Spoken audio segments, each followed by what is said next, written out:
Salut tout le monde. Pour ce nouveau format où je vais vous parler d'articles parus dans des magazines anciens, j'ai décidé de commencer avec ce magazine de 1963. Et vous allez voir que même si on était il y a plus de 60 ans, eh bien ça reste toujours d'actualité pour pas mal de choses.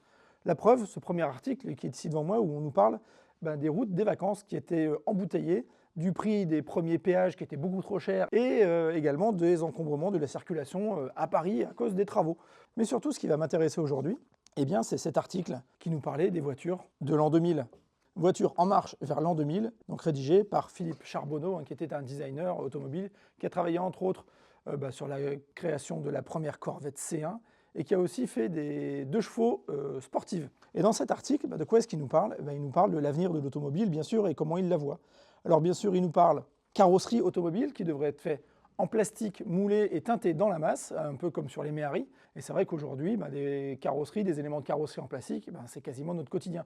Alors ils ne sont pas teintés dans la masse. Lui, il voulait faire ça pour éviter d'avoir les rayures et les éclats de peinture sur nos voitures. Mais bon, finalement, les éléments en plastique, on les a.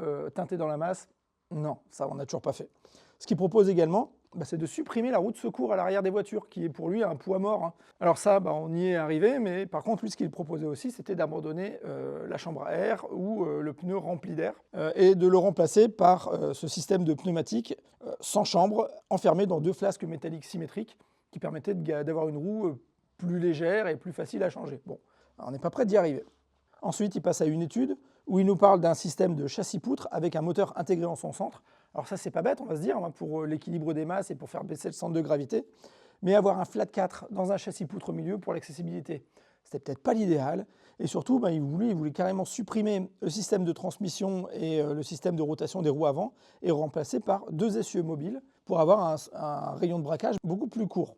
Et enfin, le dernier modèle qu'il nous propose, c'est celui-ci. C'est un modèle façon sidecar, une voiture à 3 roues, avec un moteur sur le côté, qui permettrait également d'avoir une voiture petite, légère, plutôt destinée à la ville.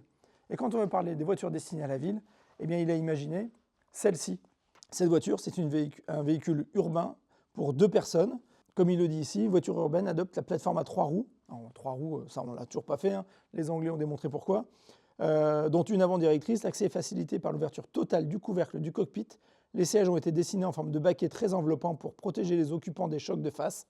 Et la colonne de direction est supprimée et le volant est remplacé par des poignées jouant le même rôle.